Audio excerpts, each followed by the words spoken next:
Hi friends, welcome back to Sravani's kitchen. నేను మీ శ్రావణి. ఈరోజు మన కిచెన్లో మంచి టేస్టీగా నోరూరించే స్వీట్ డిజర్ట్ని చూపించబోతున్నాను. అదే రవ్వ పుడింగ్. ఇలా ఇంట్లో ఉండే వాటితోనే చాలా ఈజీగా ఈ రవ్వ పుడింగ్ని ప్రిపేర్ చేసుకోవచ్చు.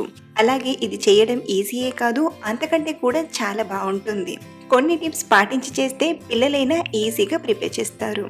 మరి చూస్తే తినాలనిపించే ఈ స్వీట్ డిజర్ట్ని ఈజీగా పర్ఫెక్ట్గా ఎలా చేయాలో ఇప్పుడు చూసేద్దాం రండి. ముందుగా ఒక బౌల్లోకి 2 టేబుల్ స్పూన్ల వరకు కస్టర్డ్ పౌడర్ని తీసుకుందాం. ఇక్కడ నేను ఇంట్లో చేసిన కస్టర్డ్ పౌడర్ని యూజ్ చేస్తున్నాను. ఈ రెసిపీని కూడా ఆల్రెడీ మన ఛానల్లో షేర్ చేశానండి. ఆ లింక్ని డిస్క్రిప్షన్లో పెడతాను, ఒకసారి చూడండి. అలాగే నేను ఇక్కడ వెనిలా ఫ్లేవర్ కస్టర్డ్ పౌడర్ని యూజ్ చేస్తున్నాను. ఇప్పుడు ఇందులోకి కొంచెం పాలను, అంటే ఒక పావు కప్పు వరకు పాలను వేసి మిక్స్ చేసుకుందాం.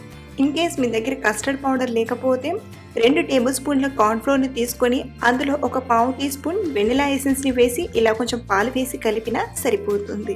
పిండి ముద్దలు లేకుండా ఇలా బాగా కలిపి రెడీగా పక్కన పెట్టండి. ఇప్పుడు స్టవ్ ఆన్ చేసి ప్యాన్లోకి 1/3 కప్ వరకు పంచదారను తీసుకొని క్యారమెల్లా ప్రిపేర్ చేసుకుందాం.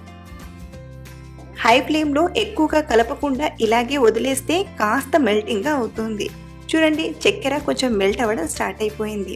ఇప్పుడు స్లోగా కలుపుతూ ఉంటే చక్కెర పూర్తిగా కరిగిపోయి మంచి గోల్డెన్ కలర్లో వస్తుంది. అలాగే మనకు ఈ క్యారమెల్ అనేది లైట్ గోల్డెన్ కలర్ వచ్చేలా ప్రిపేర్ చేయాలి. క్యారమెల్ ఒకవేళ మాడిపోతే టేస్ట్ అనేది చేదుగా వస్తుంది.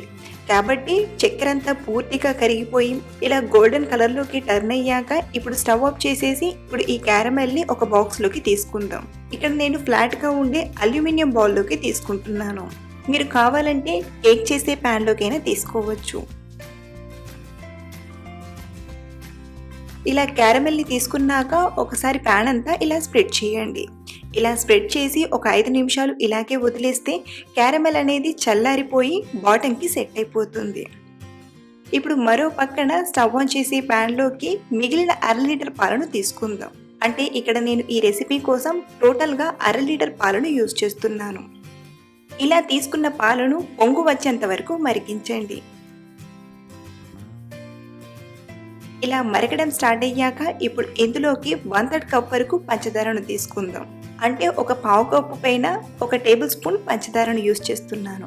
ఇప్పుడు ఇందులోనే 1 టేబుల్ స్పూన్ వరకు మెల్టెడ్ బటర్ని తీసుకుంటున్నాను. మీరు కావాలంటే ఈ బటర్ ప్లేస్లో రిఫైన్డ్ ఆయిల్నైనా లేదా నెయ్యినైనా తీసుకోవచ్చు. ఇలా తీసుకున్నాక చక్కెర అనేది పూర్తిగా కరిగిపోయేంత వరకు 1-2 నిమిషాలు మరిగించాలి. చూడండి, ఇలా చక్కెర పూర్తిగా కరిగిపోయాక ఇప్పుడు ఇందులోకి పావు కప్పు వరకు రవ్వను తీసుకుందాం.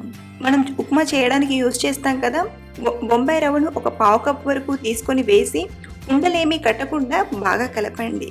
మీరు వీలైతే ఇలా విస్కర్తో కలిపితే తొందరగా పాలల్లో రవ్వ అనేది కలిసిపోతుంది. ఇలా ఒకసారి రవ్వను తీసుకొని బాగా కలిపాక ఇందాక మనం కలిపి పెట్టిన కార్న్ఫ్లోర్ని కూడా తీసుకొని ఒకసారి బాగా కలిపి తీసుకుందాం. ఇలా కార్న్ఫ్లోర్ పాలను వేసాక ఉండలు కట్టకుండా ఇలా బాగా కలపండి. ఒక 3 నిమిషాలు లో ఫ్లేమ్లో ఉడికిస్తే ఇదంతా కూడా చిక్కగా దగ్గర పడుతుంది. చూడండి, కన్సిస్టెన్సీ కూడా కొంచెం దగ్గర పడడం స్టార్ట్ అవుతుంది. మనకు ఈ రవ్వ పుడింగ్ చేయడానికి కన్సిస్టెన్సీ అనేది ఇలా చిక్కగా ఈ కన్సిస్టెన్సీలో ఉండాలి. ఇలా వచ్చిందంటే మనకు పర్ఫెక్ట్గా వచ్చినట్లు. ఇప్పుడు స్టవ్ ఆఫ్ చేసేసి ఈ రవ్వ మిక్స్ని మనం ముందుగా క్యారమెల్ తీసుకున్న గిన్నెలోకి తీసుకుందాం. ఇలా మొత్తం తీసుకున్నాక పైన ఒకసారి ప్లెయిన్గా ఇలా చేసి ఒక 2-3 సార్లు ట్యాప్ చేయండి. ఇలా తీసుకున్నాక దీనిపైన కవర్ చేయడానికి ఏదైనా ప్లేట్ని కానీ లేదా ఏదైనా కవర్ని కానీ పెట్టండి. ఇక్కడ నేనైతే అల్యూమినియం ఫాయిల్ కవర్తో ఇలా పెడుతున్నాను. మీ దగ్గర ఇలాంటి ఫాయిల్ కవర్ లేకపోతే గిన్నె పూర్తిగా కవర్ అయ్యేలా ఏదైనా ప్లేట్ని పెట్టినా సరిపోతుంది. మొత్తానికి మనం ఆవిరిపై ఉడికించేటప్పుడు స్టీమింగ్ వాటర్ అనేది పడకుండా ఉంటే సరిపోతుంది. ఇలా రెడీ చేశాక ఇప్పుడు ఆవిరిపై ఉడికించడానికి ఇడ్లీ కుక్కర్నైనా లేదా నార్మల్ కుక్కర్నైనా లేదా ఇలా ఒక బౌల్నైనా తీసుకోండి. ఇప్పుడు ఇందులోకి 1 గ్లాస్ నీళ్లను తీసుకొని ఇలాంటి స్టాండ్ని కానీ లేదా ఏదైనా స్టీల్ గిన్నెని కానీ పెట్టండి.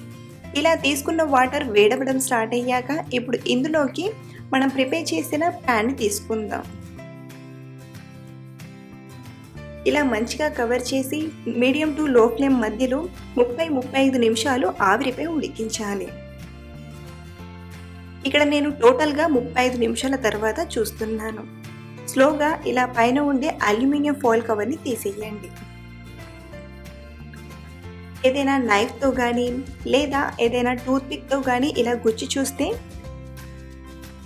క్లీన్గా వచ్చిందంటే బాగా ఉడికినట్టు. మీకు ఒకవేళ తడిగా వస్తే మరో 5 నిమిషాలు ఉడికించి తీసుకోండి. ఇలా ప్రిపేర్ చేసిన రవ్వ పుడింగ్ని వెంటనే మనం డిమోల్డ్ చేస్తే విరిగిపోతుంది.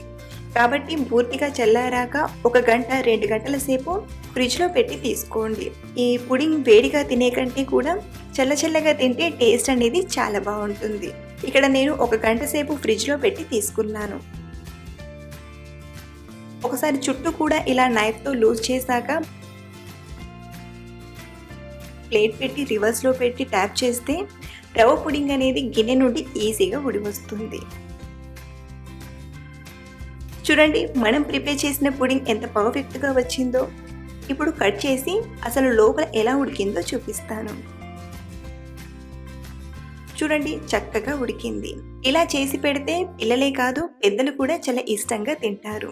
సో ఫ్రెండ్స్, సింపుల్గా ఇంట్లో స్వీట్ డిజర్ట్ చేయాలంటే ఇలా రవ్వ పుడింగ్ని ప్రిపేర్ చేయండి. చాలా బాగుంటుంది. తిన్న ఎవరికైనా బాగా నచ్చుతుంది. సో ఫ్రెండ్స్, ఈ రెసిపీ మీకు నచ్చితే ఒక లైక్ చేసి మీ ఫ్రెండ్స్కి షేర్ చేయండి. మరిన్ని రుచుల కోసం మన ఛానల్ని సబ్స్క్రైబ్ చేసుకోవడం, అలాగే పక్కనే ఉన్న గంటను కొట్టడం మర్చిపోవద్దు. Thank you for watching.